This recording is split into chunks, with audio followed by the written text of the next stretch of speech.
Hey mga kangkol, welcome back na naman sa ating YouTube channel, Phoenix PCP Airgun Philippines. Sa mga hindi pa pala nakapag-subscribe na ating channel, please subscribe na lang at pakiclick yung notification bell para maging updated kayo sa mga bagong videos natin. Tapos huwag na kayong mag-how much mga kangkos, see description below, nandiyon yung link ng Lazada natin, Shopee, Facebook page. Pag gusto nyo mas makamura, pwede kayong mag-direct message sa ating Facebook page o di kaya sa mga Facebook accounts natin kay Joy Alason at iba pang mga Facebook accounts natin na ilalagay natin sa link description below. Hindi tayo nag-reply sa mga comment mga accounts kasi masyado stricto yung Facebook, YouTube sa mga ganitong bagay. Kaya check out niyo lang sa ating Lazada, Shopee, sa mga parts, sa mga PCP, airguns, accessories natin. So ngayon, may nagpabuo sa atin. Wala nang maraming tanong. Tinanong lang yung isang specs ng unit, ang mga parts. Wala na masyadong paligo-ligo pa. Tapos binayaran niya agad full pay. Kasi ganun din naman, babayaran din. So may tiwala si sir sa atin. Tapos nakita na din niya sa YouTube. Tapos siguro na may nag-refer sa kanya o di kaya legit check na din sa kanya. So advice ko lang sa inyo mga kangkos, pag magbayad kayo, mas maganda kung sa bangko kayo magbayad. Kasi wala namang binibigyan ng bank account ng isang bangko kung wala ka namang mga valid na credentials mga kangkol. So yan mga kangkols, na full pay na ni sir J-Ram Perocho from Misamis Occidental, Hinandog, Tabid. So ito yung unit mo sir, ito yung pinili niya. So nag-request siya na 0.5 liters na All-Safe carbon fiber tank magazine with DBB barrel, 24 inches, 12 grooves. Tapos palagyan din niya ng carbon fiber sleeve. Ito yung kanyang carbon fiber sleeve. Ayan. Tapos nabusan pala tayo ng gel coil buttstock. Tapos ito na yung ipapadala natin na Python buttstock. So ayan yung receiver natin, Phoenix X na multi-shot receiver. Medyo may kamalan yung unit ni sir. Tapos nag full pay pa siya. Actually malaki yung discount na nabigay natin dito. Ang ganda kasi itong receiver to is pwede siya pang woodstock. Tanggalin lang to. Tactical kit niya. Pwede na siya pang woodstock. Meron siyang decacker din. Tapos meron siyang safe trigger lock. Yan. Nakalock yan. Unlock. Lock. Adjustable na din ang kanyang power mga kangkols. Yan. Ang kanyang power adjusted. So ikabit na natin ang kanyang tank. Kabit na natin tapos i-test natin. Maganda kung pag gusto mong gawing pang woodstock mga ka-angkors, ito lang. Turo natin. Tanggalin mo lang tong kanyang tactical kit. Kung gusto mong gawing pang woodstock. Ang gandaan kasi para maging para maging parang dalawa yung mo, air gun. Ang ganda kung paggawan mo rin ng wood butt. Para pagsawa ka sa tactical, pwede mo siyang gawing pang wood butt. Ayan yung kanyang itsura pag gusto mong gawing pang woodstock. So shout out sa iyo kay Sir J-Ram Perocho from Misamis Occidental. Ito yung unit na inabail niya. So free na din pala tong pellet tray pang single shot. Stainless ang internals. Yan mga kangkols. So ikabit na natin ang kanyang tangke. Tapos i-leg test na natin. 0.5 all safe. Yan mga kangkols.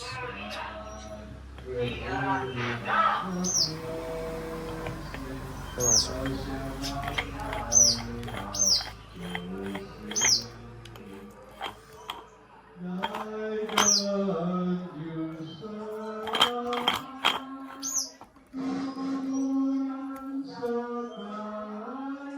Hand tight lang mga kangkos, o-ring naman yan. Ayan. Yung sa regulator, natanggalan natin ang kanyang knock off pin. So kargahan natin, sa pagkarga ikasan nyo lang. Kung wala kayong PCP compressor, mas mahirapan kayo sa isang side lever kasi hindi nyo kasi nahila yung pin. Maganda kung meron kayo yung parang power bank, yung pinakita natin sa last video natin. Maganda kung meron kayong ganun. So ikasa bago kargahan. So kargahan natin tapos select test natin mga kangkos.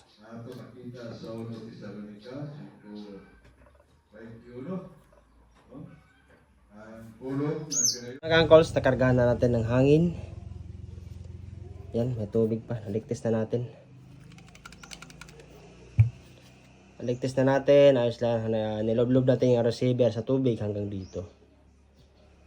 Yan. Yung tangke niya. So, ngayon, ikabit na natin ang kanyang tactical kit. Fit na fit yan mga uncles. Saktong sakto. Yan kagandahan kapag CNC made.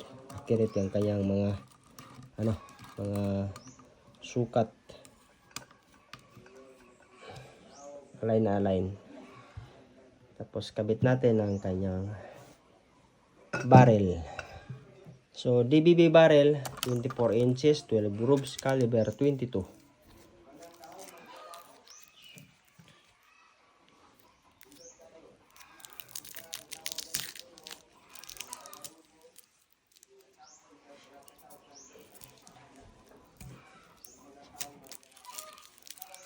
Secured yung barrel natin. Hirap sa kabila. So sa mga hindi pa pala nakapag-subscribe mga ka-uncles, ulitin natin, please subscribe na lang at pakitalo yung paki-subscribe at click yung notification bell sa ating YouTube channel para every time na may mag-upload tayo ng videos, maging updated kayo. Sa mga nagdi-DIY ng airgun, PCP airgun, ito yung video para sa inyo mga ka-uncles. So ganoon pa rin, hindi pa rin mawawasan, marami pa rin nag-how much. Yan, pag may nag-how much yan, ibig sabihin niya, hindi yan pinapanood yung videos natin. Kasi kung pinapanood nila yan, alam nila paano yung gagawin. Diba kasi lang, tingin lang tapos how much agad.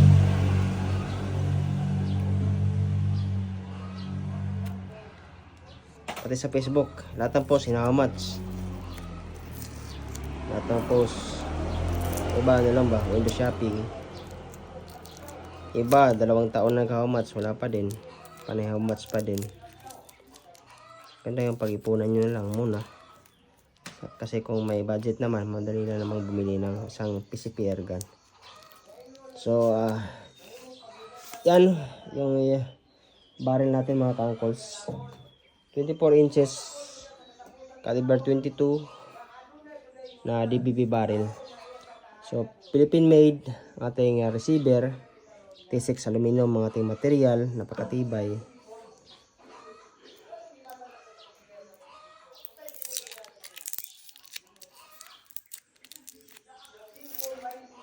Unlike sa yung mga Phoenix na Indomade natin, yung mga Indomade na receiver. Kasi dati mga Indomade din tayong binibenta. Pero may tayong mga stock. Yung receiver niya, malambot. Kaya yung mga napapansin ko sa mga lagayan ng thread niya, napakadaling ma-loose thread tapos ang liliit pa. Iwan ko kung klaseng material ginagamit nila. Parang mabilis nag-i-erode lalo na pag nababasa. Tapos napakalambot ng kanya receiver. Marami pang tubig. Yung receiver natin. Tanggalin mo natin to. Medyo matagal to. Of course, natanggal na natin ng kanyang balot. Shoutout sa iyo kay Sir Jeram Perocho from Misamis Occidental. Ito yung unit mo, sir. Bagong bago, napakaganda. Phoenix X receiver. Nagandahan kasi sa ating receiver, multi-shot na Phoenix X. Yung valve assembly sa loob natatanggal to, kaya mas madali siyang i-maintenance. Unlike kung yung valve seat mo, yung mismong receiver, nakasit sa receiver, mahirap siya i-maintenance. Lalo kapag may leak yung kanyang valve assembly. Sa loob mo pa ilaping, unlike dito natatanggal. Tapos stainless pa ang ating valve seat. Kabit natin ang barrel mga ka-uncles.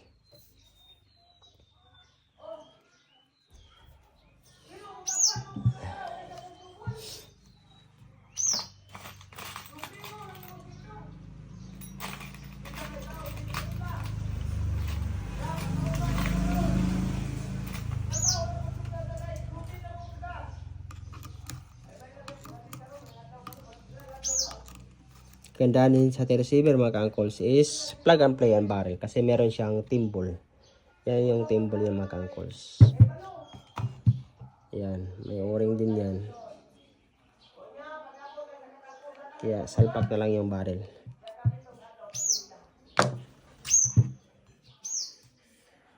Yan yung chamber.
Ayan mga uncles, nakabit na natin ang barrel. Tapos ating kabit ang isang ating buffer tube. Nabusan pala tayo ng buffer tube. Kaya request ko kay sir, kayo na lang bumili ng buffer tube. Kaya nabusan tayo. Kasi kung may magpaubos sa atin, wala tayong pang gagamitin.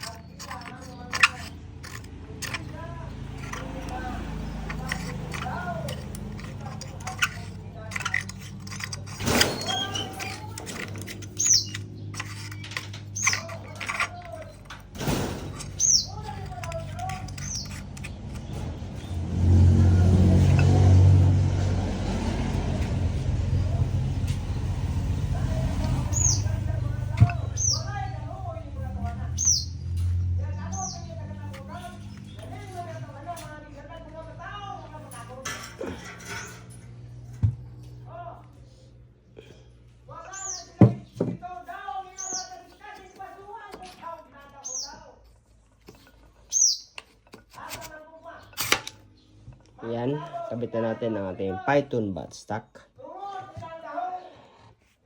Test natin kung gaano siya kalakas. Side lever, meron na siyang decacker. Ang purpose yan para hindi madoble yung pellet mo. Kasi minsan, pagkasa mo, hindi nasagad mo sa kasa. Tapos kasa mo ulit, madodoble yung pellet. Kaya instead na ikasa mo dyan ulit, dito may kasa. Ay, hindi pala. Yan, yung ating side lever mga ka-uncles.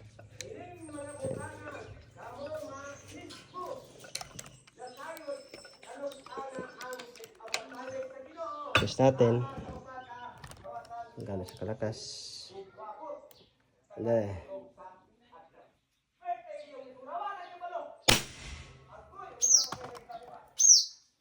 Ang lakas. Tapos ngayon, kabitan natin ng itong carbon fiber sleeve. Yan. So, yung standard sukat nito is 500 mm. So, kung 24 inches, kasya pa rin siya. Kasi yung 24 inches mo na barrel, bawasan pa yan ng nakasalpak sa receiver, tapos bawasan pa ng nakasalpak sa silencer. So ngayon, sukatin natin. Kabit muna natin to ang ating silencer kung hanggang saan siya sagad.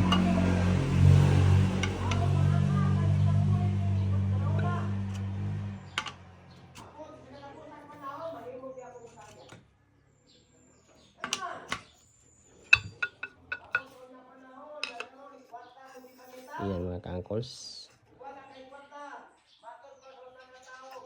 Ating silencer.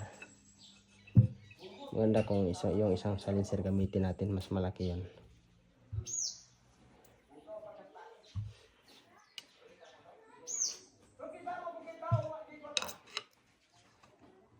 Bitin pala ng konti.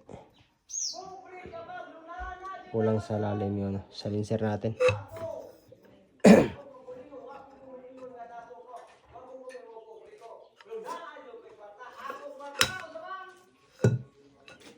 Yan mga ka-uncles, kabit na natin ang carbon fiber sleeve.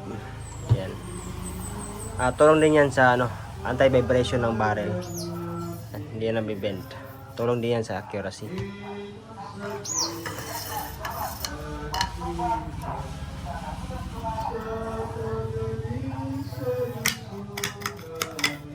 So, saktong-sakto lang yun. Dito medyo masakit. Kaya naman natin to, ihuning muna natin to dito mga ka-uncles. Mga ka-uncles, nakabit na natin kayang carbon fiber sleeve. Tapos ngayon, ikabit natin ang kanyang silencer. Itest muna natin ang kanyang muzzle velocity, kung gaano siya kalakas mga ka-uncles. So, pinalitan natin ang barrel na 23 inches. Kasi medyo mababaw yung salpak ng silencer natin. Kaya yung carbon fiber tube natin, bitin siya.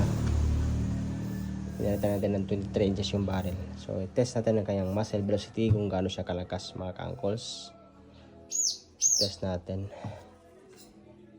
Kargahan muna natin ng full ang tangke ng 3,000. Namuna natin Python buttstock, magazine, nilagyan natin ng magazine. Test natin ang kanyang APS kasa. Madali lang naman. Yan lang, kasa. Balik yan, nag-lock yan. Check APS. Ilan?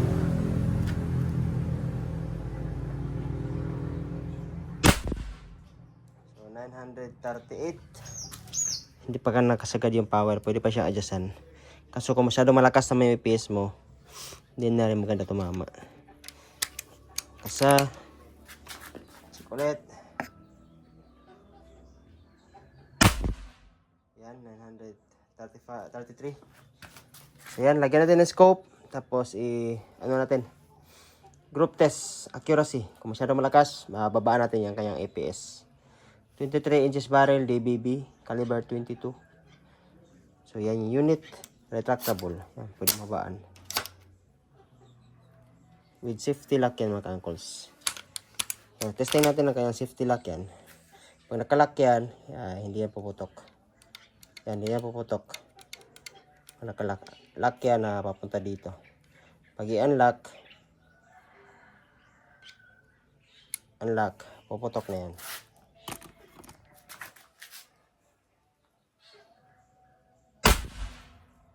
933, maintain. Napaka-accurate. So, natin, lagyan ng scope, kabit silencer, tapos, yan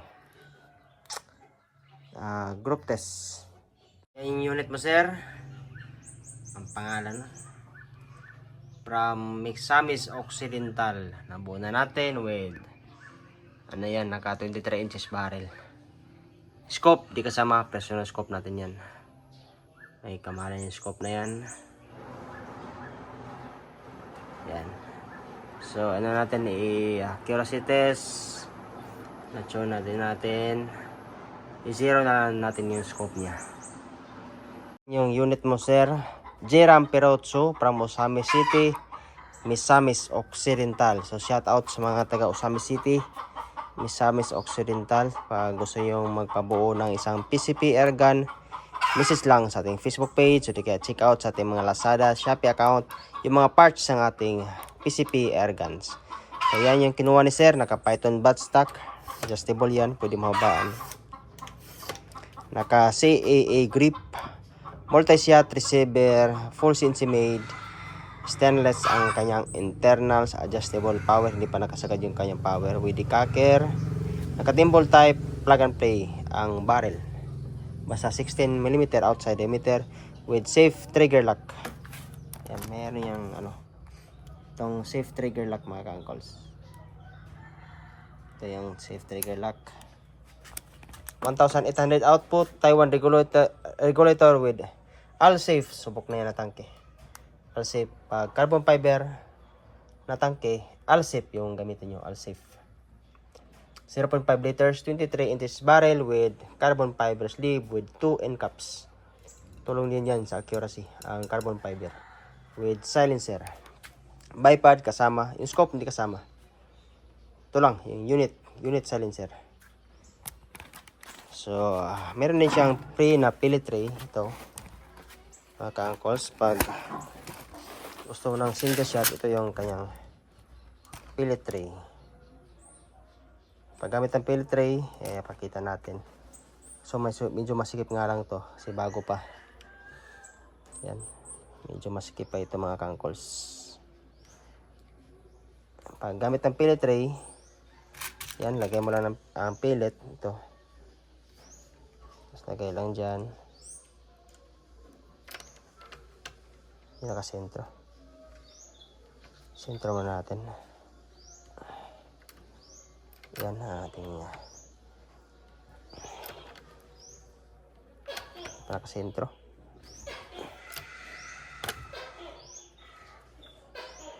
Yan nakasentro ang pellet tray. Sentro natin. Medyo tabingi.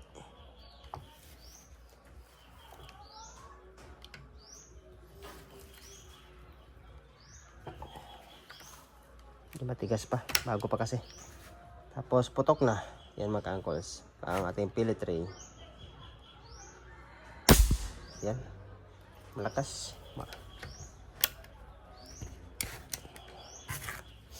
Medyo matigas nga lang ito. Bago pa. Tanggalin muna natin.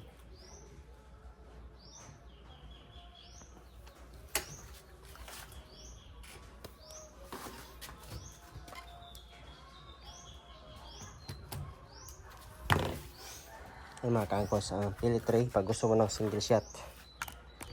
Pag gusto mo ng multi-shot, gamitan natin ng magazine. Yan. Kasama sa in-avail ni Sir itong magazine. Kay Sir Ray Jmar Perocho, Osamis City, Misamis Occidental. Shoutout sa iyo, Sir. Nag-avail siya ng unit. Wala nang masyadong maraming paligo-ligo pa. Diretso bayad. Sinabi lang yan yung mga parts na gusto niyang kunin. Tapos binayaran niya full pay. Malaki din naman yung discount na binigay natin. Tapos free shipping pa. Yan, may discount tayong binibigay kapag full payment. Kapag COD, iba yung charge natin. Kasi malaki din yung binabayaran natin na commission, percentage commission kasi. Kapag malaki yung COD amount, malaki din yung binabayaran na amount sa courier. Yan magazine. Pagkasamo, salpak lang. Yan. Yan, good to go. So, i-test natin. Hanap muna tayo ng target, mga ka-uncles. Hanap tayo ng target.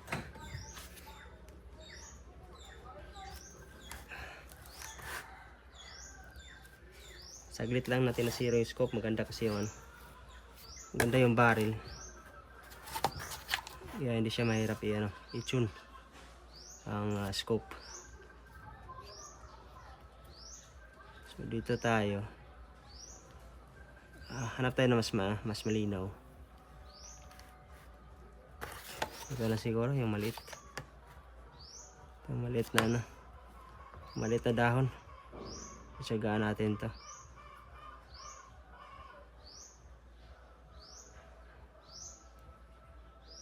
Yan.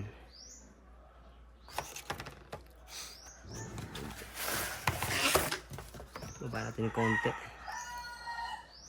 Wala na.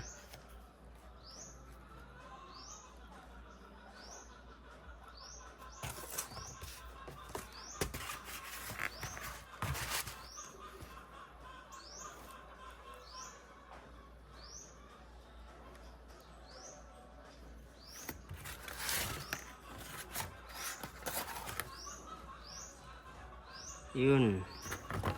Sakto. Yan, naghanap na tayo ng target mga ka-uncles. Check natin ang kanyang accuracy, kung gaano siya ka-accurate. Yung maliit na dahon na yan. First shot muna tayo. Gawa tayo ng butas. Tapos yan yung hunda natin.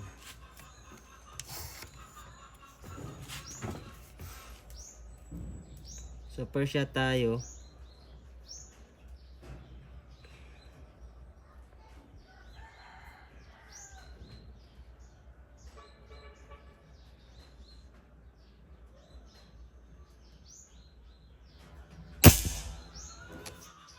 First shot.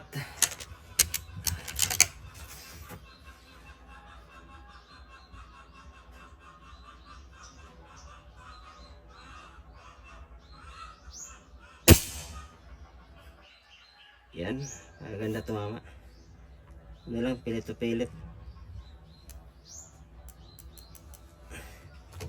Pilit to pilit. Ang butas lang. Maganda talaga pag DBB barrel.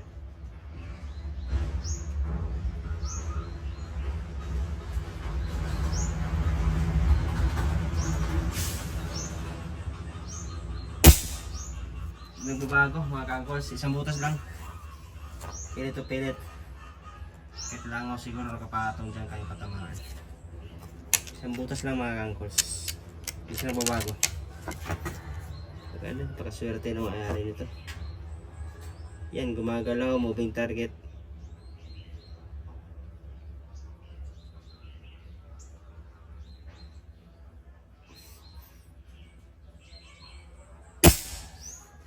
Yan, medyo magalaw konti. At least, dikit lang.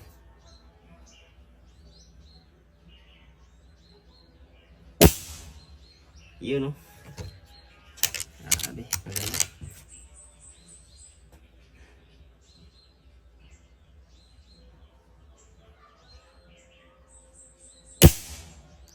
Yan mga ka-uncles, isang butas lang.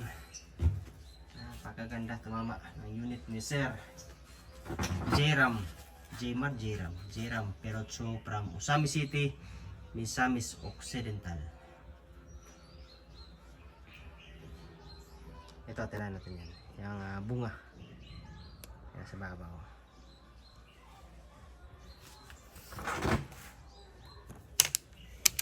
Ang ganda tumama.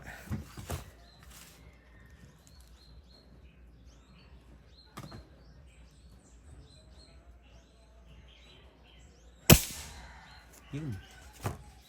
Lakas. Yan mga ka-uncles. Layo yan.